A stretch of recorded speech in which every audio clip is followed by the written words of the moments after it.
முட்டை குழம்பு கலக்கி செஞ்சு பார்க்கலாங்க. அதுக்கு 2 முட்டை உடச்சி ஊற்றி வச்சுருக்கிறேன். இதில் இப்போ இது மட்டன் குழம்புங்க. இது கொஞ்சமாக சேர்த்துக்கலாம்.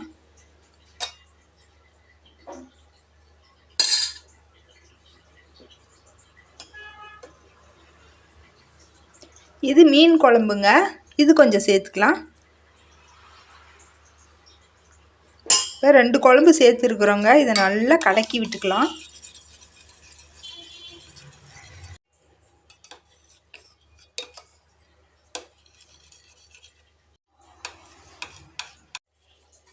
இப்போ நல்லா கலக்கி விட்டாச்சுங்க. தோசைக்கல் வச்சுக்கலாம். எண்ணெய் ஒரு 1/2 ஸ்பூன் விட்டுருக்குறேன். இப்போ இதை தோசைக்கல்ல எடுத்து ஊற்றிடலாங்க.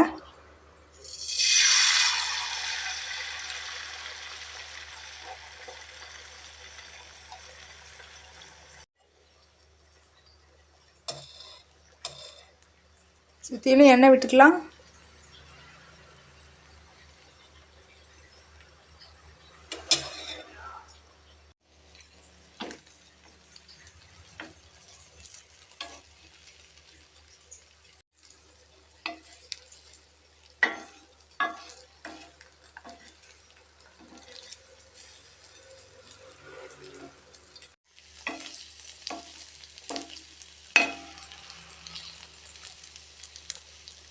கல்லுலேருந்து எடுத்துடலாங்க.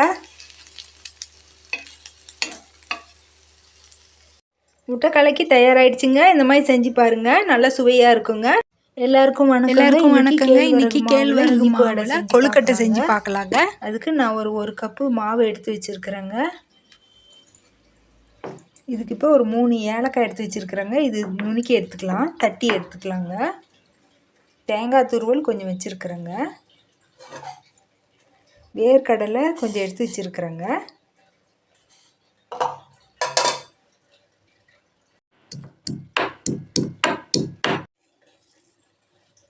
ஏலக்காய் சேர்த்துக்கலாங்க.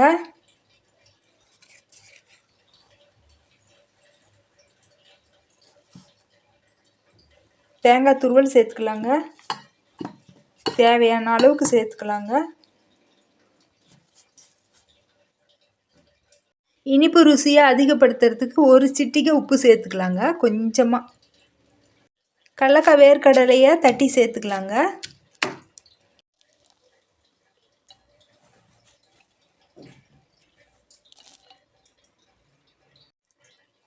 வெல்லம் கொஞ்சம் தண்ணி ஊற்றி கொதிக்க வச்சு வச்சுருக்குறேங்க, சூடு பண்ணி. இப்போ இந்த தண்ணியை வடிகட்டி ஊற்றிக்கலாங்க.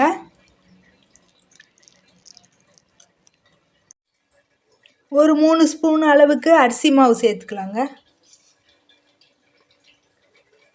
இப்போ இதை நல்லா பிசைஞ்சு எடுத்துக்கலாங்க. பாதி மாவு அடை சுட்டாச்சுங்க. இப்போ ஒரு பாதி மாவு எடுத்து வச்சுருக்கிறேன். இதை கொழுக்கட்டை பிடிச்சி வச்சுக்கலாங்க. இட்லி பாத்திரத்தில் கொழுக்கட்டை பிடிச்சி வச்சுக்கலாம். பாருங்கள், இப்போ கொழுக்கட்டை பிடிச்சாச்சுங்க. இப்போ இட்லி பாத்திரத்தில் எடுத்து வச்சிடலாம். இது ஒரு 15 நிமிஷம் நல்லா வேகட்டுங்க. வெந்ததுக்கப்புறம் கொழுக்கட்டை தயாராகிடும். கொழுக்கட்டை பிடிக்கிறப்ப கொஞ்சம் மாவு மேலே நெய் ஒரு 1/2 ஸ்பூன் விட்டு பிசைஞ்சிட்டு பிடிச்சோம்னா பிடிக்கிறதுக்கும் சுலபமாக இருக்குங்க, ருசியாகவும் இருக்கும். 20 நிமிஷம் நல்லா வெந்துடுச்சுங்க. இறக்கி எடுத்துடலாம். கொழுக்கட்டை தயாராகிடுச்சுங்க. இந்த மாதிரி செஞ்சு பாருங்கள், சுவையாக இருக்குங்க. இன்னொரு வீடியோவில் பார்க்கலாங்க. நன்றிங்க.